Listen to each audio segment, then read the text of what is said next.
Okay, तो बच्चे vector chapter हम लोग रीड कर रहे थे।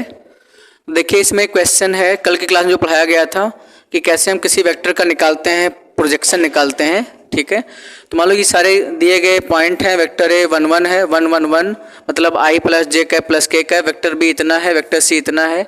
तो find out projection of vector A on vector C. वो फिर से आपको बता देते हैं। तो बच्चे जो रिक्वायर्ड हमारा जो आएगा प्रोजेक्शन, रिक्वायर्ड प्रोजेक्शन मतलब, तो बच्चे क्या आएगा खुद बता दीजिए आप मुझे। ए डॉट सी आएगा अपॉन मॉड ऑफ सी आता है। तो ए और सी का ले लेंगे डॉट। तो बच्चे ये लिखा है 1 1 1 और बच्चे लिखा है 2 -1 और 1। डॉट लेने के लिए सेम पहला पहले के साथ, दूसरा दूसरे के साथ, तीसरा तीसरे के साथ डॉट करेगा। तो 2 × 1 2, 1 × -1 और 1 × 1 1। बच्चे अपॉन मॉड ऑफ सी, तो रूट लगा लेंगे और सी में जो भी है 2 का स्क्वायर प्लस -1 का स्क्वायर और प्लस क्या है 1 का स्क्वायर। आई थिंक सब बच्चों को समझ में आ रहा है प्रोजेक्शन क्या होता है। तो 1 से 1 कैंसिल, कुल मिला के 2 अपॉन अंडर रूट 4 + 1 + 5 √6 आ गया। ये इसका फाइनल आंसर है। फर्दर भी इसको चाहे तो सॉल्व कर सकते हैं। कैसे? √2 × √2 करके और √2 और क्या बच्चों √3। तो कट गया तो बस आंसर आ जाएगा √2/3। इस सवाल का फाइनल आंसर है। ठीक है ना। तो आई थिंक सबको कैसे निकालते हैं प्रोजेक्शन, यहाँ तक आई थिंक सब बच्चों को पता है। इसमें कोई दिक्कत वाली बात ऐसी कुछ तो है नहीं, right.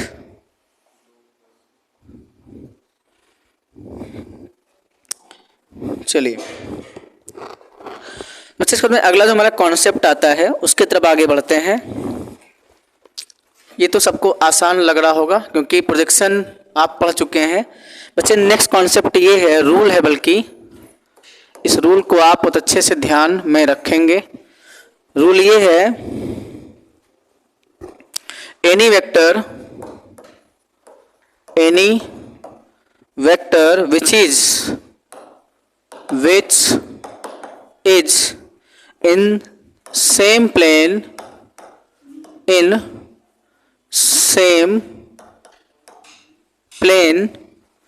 as vector A and vector B can be taken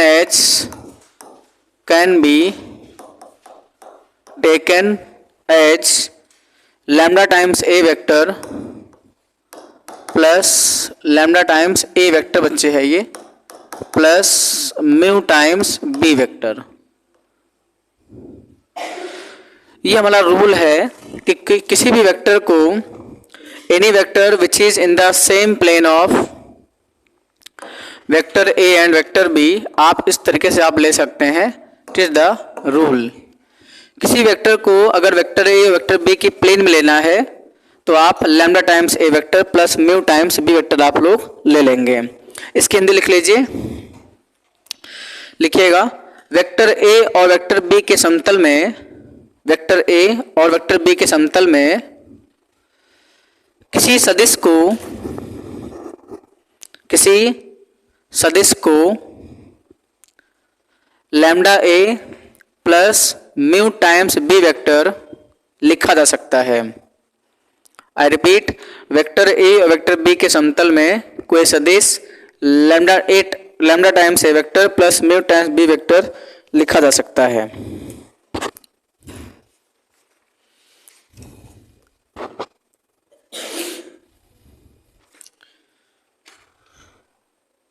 ठीक है, तो बच्चे ये आई थिंक आप बात समझ गए होंगे, इसमें कोई दिक्कत तो है नहीं।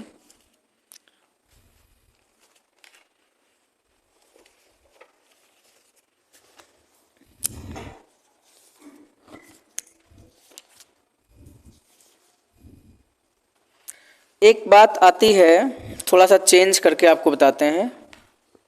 मतलब टाइप तो जैसे प्रोजेक्शन जैसा ही होता है, लेकिन मुझे कभी कभी एक कॉन्सेप्ट ये है, क्योंकि इस पर एक बार सवाल आया था, एनडीए एग्जाम में सवाल आया था और उस समय ये सवाल आने की वजह से बच्चों का दिमाग घूम गया था। कॉन्सेप्ट ये है component of vector B on vector A. Vector B का वेक्टर ए पर हम ले रहे हैं क्या, कंपोनेंट ले रहे हैं। तो चेक कंपोनेंट मतलब घटक, इसको हिंदी में आप लिख लीजिए, हिंदी में लिखेंगे आप कि वेक्टर ए का वेक्टर बी का वेक्टर ए पर क्या बच्चों, घटक। ठीक है, कैसे निकालते हैं सब लोग ध्यान से समझिए। तो चलिए मान लीजिए वेक्टर ए पर लेना है तो वेक्टर नीचे बन जाएगा। आप ये समझ लीजिए वेक्टर ए पर हमको लेना है तो वेक्टर ए नीचे बना लीजिए आप। और बच्चे वेक्टर ए का लेना था,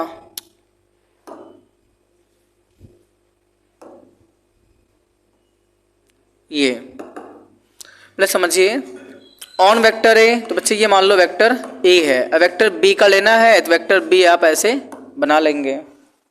ठीक है, फिर जरा आप इसको पीछे की तरफ अगर बढ़ाएंगे, खुद समझिए जरा आप इसको बच्चे इसी वेक्टर को पीछे की तरफ बढ़ा दीजिए ऐसे, थोड़ा आप इसको आगे तरफ बढ़ा दीजिए, थोड़ा और पीछे ले आइए। कुछ इस टाइप से हमारा बनेगा कि अगर वेक्टर इस पे कंपोनेंट लेना है बी का तो इस हिसाब से आप इसको ऐसे ले सकते हैं और इस पर एक परपेंडिकुलर लाइन ड्रॉ कर दीजिए आप ऐसे। ये लाइन क्या है, परपेंडिकुलर लाइन है। ठीक है, तो आप component of vector B on vector ए आप ले रहे हैं तो आपको ये पता होना चाहिए कि हम पहले वेक्टर बी का वेक्टर ए पे क्या लेंगे। वेक्टर बी का पहले वेक्टर ए पे लेंगे क्या, प्रोजेक्शन लेंगे, प्रक्षेप लेंगे। तो प्रक्षेप क्या बताएगा, उसके मैग्नीट्यूड को बताएगा। प्रक्षेप क्या बताएगा, उसके मैग्नीट्यूड को बताएगा। जैसे हम ये आपसे कह रहे हैं सिर्फ, जैसे मान लीजिए वेक्टर बी का ही लेना है कंपोनेंट और वेक्टर ए पर लेना है। बड़े बात समझिए। तो बच्चे ये जो आप देख रहे हैं, ठीक है, अगर हम इसमें थोड़ा सा यहाँ से भी इसे समझाने के लिए ऐसा बता रहे हैं, मेन समझना भी इम्पोर्टेंट है। तो हमारे पास जो बच्चे आएगा ये क्या है, ये हमारा प्रोजेक्शन है, प्रक्षेप है। ये क्या है, प्रोजेक्शन है ये। तो बच्चे अगर हम ऐसा लिखते हैं, मान लो ये लिख रहे हैं, so component of vector B on vector A. देखिए जो भी नोट्स हम आपको लिखवाते हैं ये नोट्स आप लिखिए और आपको बुक में से पढ़ने की रिक्वायरमेंट नहीं है कि बुक से आप फिर से पढ़ेंगे। कॉन्सेप्ट जो आपको नोट्स लिखा नहीं है सफिशिएंट है। इसलिए हम खुद ही जब कोई रूल आपको लिखवाते हैं, थ्योरी आपको बताते हैं, तो हम खुद भी एक बार देख लेते हैं नोट्स में क्या लिखा है आखिर में। क्वेश्चन तो आदमी सबको लगाना आता है, लेकिन कॉन्सेप्ट अगर स्ट्रांग नहीं है तो क्वेश्चन लगाने में दिक्कत होती है। तो बच्चे पहले लेंगे प्रोजेक्शन। तो क्या होगा, B dot A upon mod of A vector. ये हमारा किस बात को शो करता है, ये शो करता है प्रोजेक्शन। मतलब ये एक टाइप का लेंथ है। इसके पहले हमने क्या निकाले थे प्रोजेक्शन। जब निकाला होगा प्रोजेक्शन तो प्रोजेक्शन की वैल्यू भी हमेशा स्केलर आती है, मतलब एक लेंथ आएगी।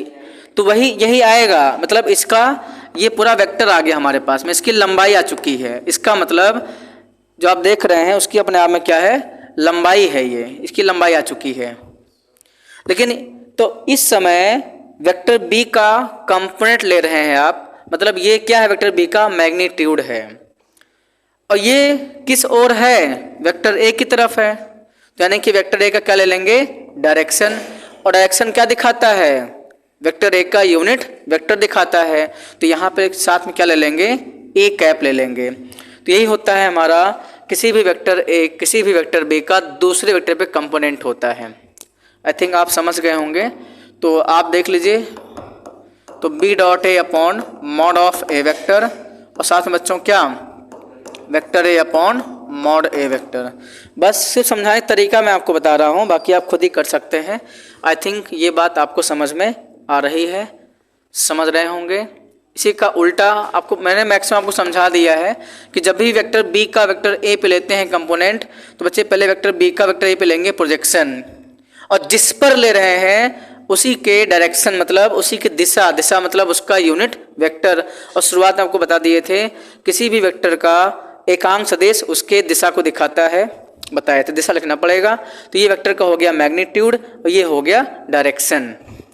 अगर हम इसी का वाइस वर्सा बात करें, अगर हम कहें so component of vector A on vector B, बच्चों क्या होगा, पहले दोनों को ले लेंगे प्रोजेक्शन। पहला मैं आपको ये बता देता हूँ, पहले आप क्या करिए, ले लीजिए प्रोजेक्शन, ले लीजिए बच्चों प्रोजेक्शन इनटू आप शॉर्ट फॉर्म लिख सकते हैं क्या, डायरेक्शन, दिशा। इसको हिंदी में क्या बोलते हैं, प्रक्षेप, और ये बच्चे दिशा है, ठीक है ना। तो अगर हम बात करते हैं, ये हमारा डायरेक्शन है, तो बच्चे प्रोजेक्शन क्या होगा, ले लीजिए आप A dot B on vector B, तो मॉड ऑफ बी। बच्चे किस पे ले रहे हैं, वेक्टर ए का ले रहे हैं कंपोनेंट, तो यहाँ पे हम सीधे क्या कर लेंगे, ए कैप कर लेते हैं। तो यहाँ डॉट नहीं है, आप में समझिए यहाँ पे डॉट है, ये अपने आप में क्या है, ए कैप शो कर रहा है, ठीक है। डॉट वगैरह वो नहीं है, ठीक है। नहीं आप इसको डॉट मान लें, तो डॉट कर दें, वो डॉट नहीं है, वो सिर्फ हमारा कंपोनेंट है। इनटू ए, इनटू मतलब वो कर देंगे आप, ठीक है। तो इस बात का विशेष ध्यान रखेंगे, ठीक है। मतलब ये ए कैप साथ में लिख लेते हैं, ए कैप, बस ये मतलब है इसका, ठीक है। डॉट वगैरह नहीं है, मतलब आप डॉट से कंफ्यूज हो जाए कि यहाँ भी डॉट लेना है। आई थिंक आप समझ रहे, नोट कर लीजिए, इस पर सवाल एग्जाम में आया हुआ है, ये बात ध्यान रखिए आप। तो वही बात है, वेक्टर ए का वेक्टर बी पर घटक लेना होता है बच्चे, तो ये कर देते हैं प्रोजेक्शन इनटू उसका यूनिट वेक्टर कर देते हैं, मतलब उस वेक्टर का ले लेंगे प्रोजेक्शन, प्रक्षेप ले लेंगे, इनटू दिशा कर देते हैं, ठीक है।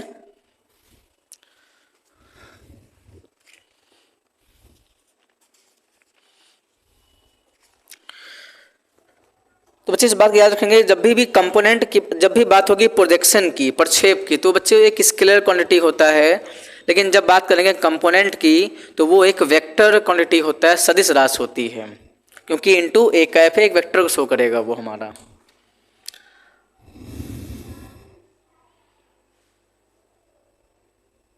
चलिए, तो बच्चे नया जो हमारा कॉन्सेप्ट है, हमारा इसके वेक्टर प्रोडक्ट खत्म हो चुका, sorry scaler dot product bind up होता है। बात करते हैं क्रॉस प्रोडक्ट की, बात कर लेते हैं इसके बाद में।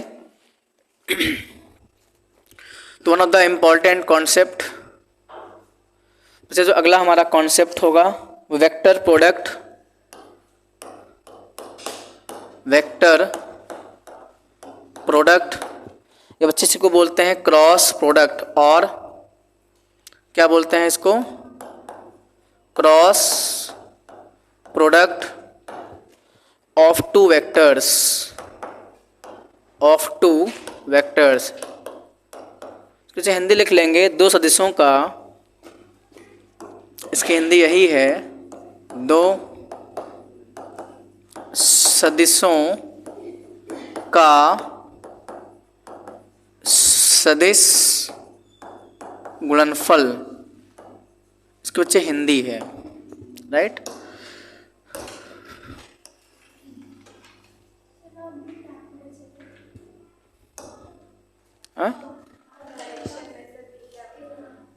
सॉरी, हाँ यहाँ पे बी कैप होगा, देखा नहीं गया, यहाँ बच्चे बी कैप होगा ना, क्योंकि ऑन बी ले रहे हैं। तो इसके बाद हमारा अगला जो कॉन्सेप्ट है वो आपके सामने लिखा है,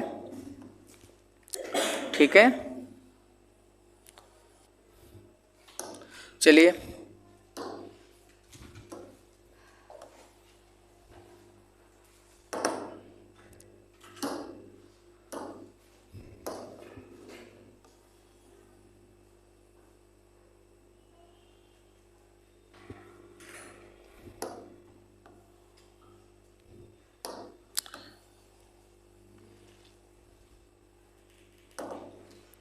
ठीक है, तो ये आपका बच्चे अगला कॉन्सेप्ट है। सब बच्चे ज़रा ध्यान दीजिए बोर्ड पे कैसे इसमें क्या करना है आप देखिए। तो साथ साथ में इसको नोट भी करते रहेंगे क्योंकि इसमें थ्योरेटिकल पोर्शन मैं लिख देता हूँ। तो let vector A and vector B are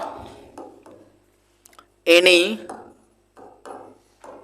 to vectors and theta is the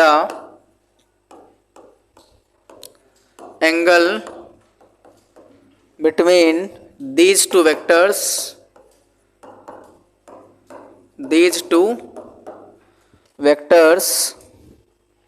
theta belongs to 0 to pi। यहाँ थीटा जो होगा 0 से लेके पाई तक होगा, तो जो पहले था वही अभी भी है।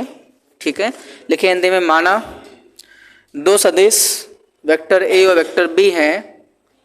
लिखिए हिंदी में आप लोग, माना दो सदिश वेक्टर ए और वेक्टर बी हैं तथा थीटा उनके बीच का कोण है, तथा थीटा उनके बीच का कोण है, और थीटा बिलोंग्स टू, आप ये इंटरवल लिख लें 0 से लेके पाई तक लिख लेंगे इंटरवल।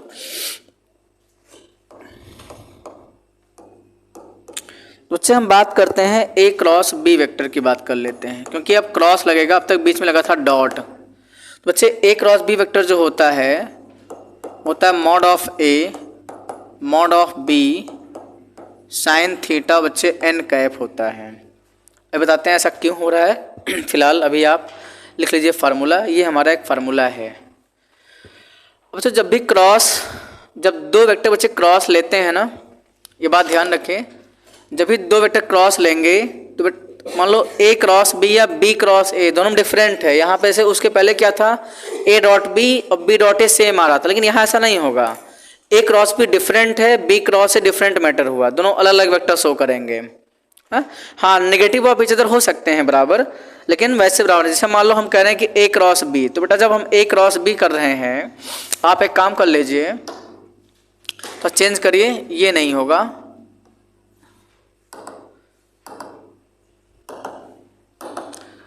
ये हमारा मान लो वेक्टर ए है, ये हमारा वेक्टर बी है, ऐसा मानिए। तो जब हम ए क्रॉस बी ले रहे हैं, तो जब हम ए का क्रॉस बी के साथ कर रहे हैं, तो हमारा जो थंब है वो बाहर की ओर आ रहा है।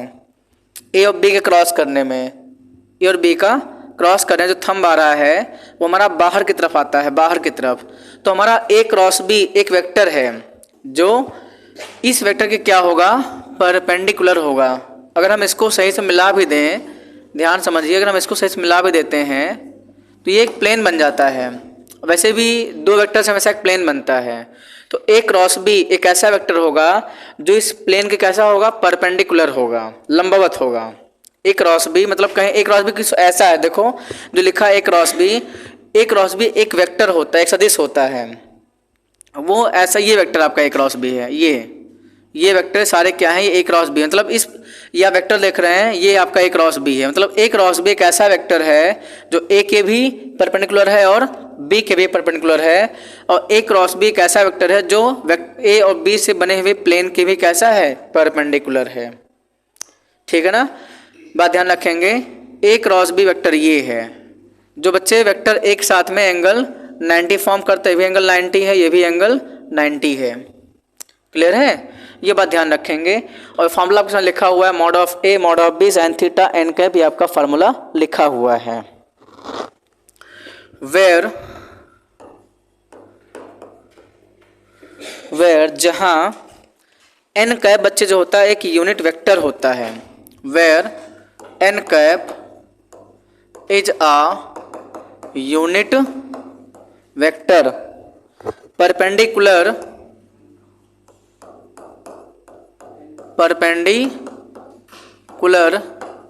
to the plane of vector A and vector B, या perpendicular to both, ऐसे लिख लीजिए, perpendicular to both वेक्टर या वेक्टर बी और लिखें ब्रैकेट में perpendicular to the plane of vector A and vector B. लिखिए बच्चे हिंदी में लिखिए, जहां एन कैप, ऐसे बना के लिखो, एन कैप एक एकांक सदिश है जो वेक्टर ए और वेक्टर बी दोनों के लंबवत है तथा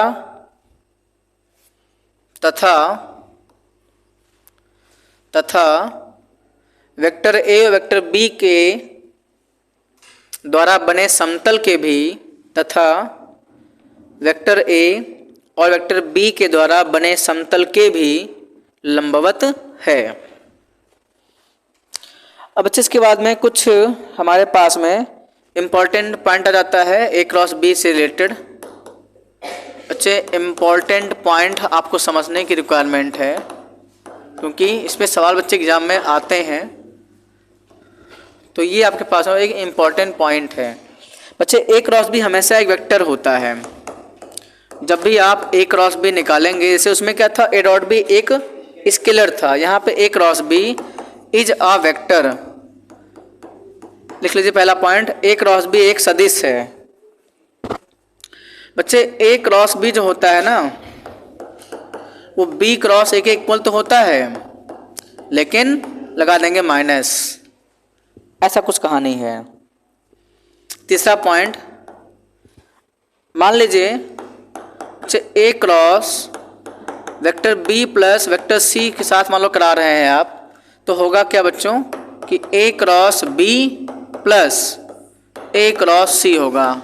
ऐसा मत करना कि आप ए क्रॉस बी फिर सी क्रॉस ए कर दो, डिफरेंट हो जाएगा। जैसा पैटर्न है बच्चे वैसा ही पैटर्न फॉलो करेगा।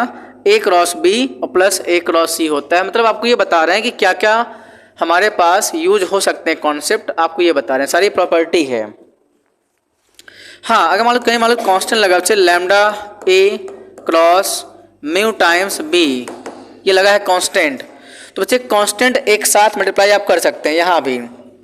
मतलब lambda mu A cross B, जहाँ पे लैम्डा और म्यू क्या है, कांस्टेंट वैल्यू होगी। ठीक है भाई। अगर इस पर बेसिक्स अगर आपको एग्जांपल हम बता दें, मान लो मैंने कह दिया कि आपको 2a प्लस 5b वेक्टर बच्चे क्रॉस करना है 3c vector minus 2d vector, मान लो क्रॉस करना है बच्चों। ठीक है, तो अब क्या होगा, तो 2a का क्रॉस कर लो, 2 3 जा 6, a क्रॉस c, क्लियर है। फिर 2a का करेंगे d के साथ में, 2 2 जा 4, a क्रॉस d। बच्चों वेक्टर को ऊपर बार लगा देते हैं, शॉर्ट फॉर्म लगाते हैं, मतलब थीटा बच्चे, जो हमारा एंगल होगा जो से पाई के बीच में ही होगा, वो मतलब है। मतलब जो ए वेक्टर बी के बीच में जो एंगल है थीटा, वो 0 से लेकर पाई तक होगा, उसके ऊपर नहीं हो सकता है। जैसे डॉट में नहीं था, डॉट में, तो वही चीज बता रहे हैं, तभी थीटा पाई से ज़्यादा नहीं हो सकता है, नहीं तब वो वेक्टर हमारा 3D में चला जाएगा ना। जैसे दो वेक्टर को अगर एक ही प्लेन में होना है, क्योंकि हम जैसे दो वेक्टर का ही क्रॉस ले रहे हैं, 3 वेक्टर क्रॉस नहीं ले रहे हैं। अगर 2 वेक्टर क्रॉस लेना है तो 180 तक ही हो पाएगा मैक्सिमम। अगर 3, क्योंकि 2 वेक्टर को होना है प्लेन पे, लोगों को डाउट ये आता है, मान लीजिए कि 2 वेक्टर मान लीजिए कैसे हैं कैसे हैं, बच्चे इनका डॉट या क्रॉस लेना है, तो वेक्टर ऐसा नहीं हो सकता कि वेक्टर लंबवत हो जाए इसके, ऐसा नहीं होगा, क्योंकि अगर इनको एक ही प्लेन में होना है तो उनके बीच का एंगल मैक्सिमम पाई हो सकता है।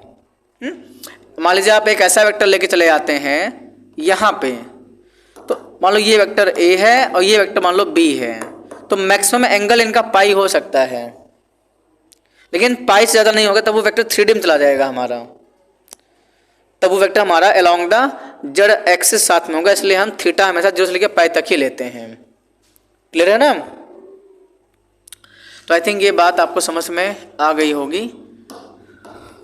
देखिए हम यहाँ कर रहे थे कि बच्चे क्रॉस ले रहे हैं, एग्जाम्पल से बताएं कि क्रॉस कैसे लेते हैं। 2a का क्रॉस c में हो गया और 2a का क्रॉस बच्चे वो d में हो गया। अब बारी है 5b की, तो 5 3 जा 15, बी क्रॉस सी वेक्टर और 5 टू जा 10 बी क्रॉस डी वेक्टर। मतलब इस टाइप से कहीं ना कहीं आपको आगे सॉल्व करने को आ सकता है। ठीक है, एक दो और बच्चे कॉन्सेप्ट बता देते हैं ताकि खत्म हो जाए ये।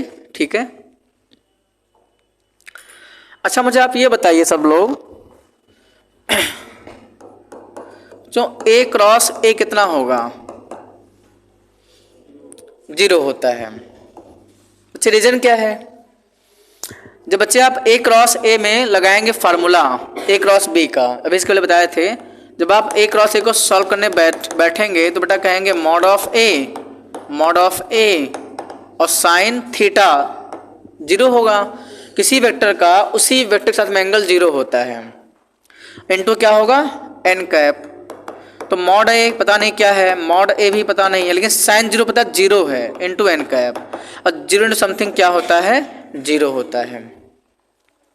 ये बात ध्यान रखिएगा, ठीक है ना। तो ए क्रॉस ए जो होगा वो 0 हमारा हो जाता है। सेम वेक्टर का क्रॉस क्या कर देते हैं? 0 कर देते हैं। आई थिंक सब बच्चे इसमें समझ गए होंगे, यहाँ तक डाउट नहीं होगा।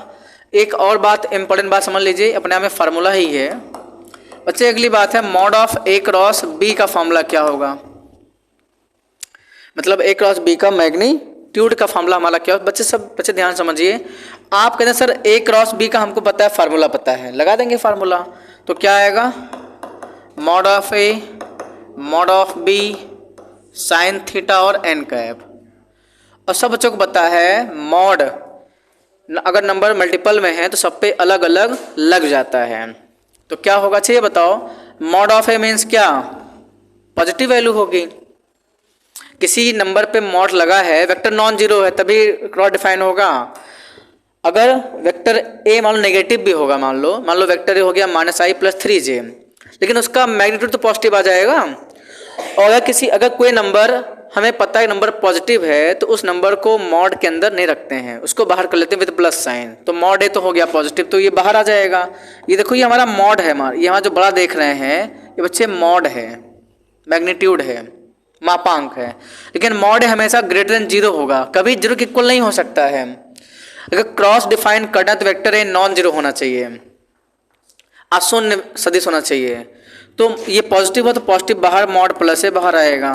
फिर ऐसे मॉड बी भी, और बच्चे मॉड बी भी पॉजिटिव होगा, ठीक है। साइन थीटा में थीटा जो है 0 से लेके पाई तक है, और 0 से लेके पाई तक साइन पॉजिटिव भी होता है, क्योंकि 0 से 90 फर्स्ट क्वाड्रेंट और 90 से पाई सेकेंड क्वाड्रेंट, द्वितीय चतुर्थांश में साइन पॉजिटिव होगा। तो साइन थीटा जो होगा वो 0 से लेके पाई तक हमेशा पॉजिटिव ही होगा, ठीक है। तो यहाँ पर साइन थीटा हम लोग बाहर निकाल सकते हैं। अब बात आती किसकी बच्चे? N cap. एन कैप पे दिक्कत है, तो यहाँ पे एन कैप पे मॉड ऐसे लगा रहेगा। लेकिन आपको बता दें एन कैप होता क्या है? एन कैप बच्चे एक होता है यूनिट वेक्टर, लिखवाया था अभी, where N cap is a unit vector. अगर बच्चे कोई यूनिट वेक्टर है तो उसका मैग्नीट्यूड कितना होता है? 1। तो ये लीजिए आपके सामने फार्मूला है, mod of A mod of B sine theta और एन कैप हो गया बच्चे 1। तो हमारा जो रियल में फार्मूला आ गया ए क्रॉस बी का जो मैग्नीट्यूड है बच्चों, वो फार्मूला आएगा mod of A mod of B into sine theta. This is the real formula, और ये फार्मूला सभी को याद भी रखना है। क्लियर है? तो अब तक की क्लास में अगर आपको थोड़ा सा कोई डाउट है तो आप अपने डाउट को पूछ सकते हैं। तो ये एक फार्मूला आ गया mod of A cross B का formula, mod of A mod of B sine theta. N cap हटेगा बिकॉज उसका मैग्नीट्यूड 1 यूनिट होता है।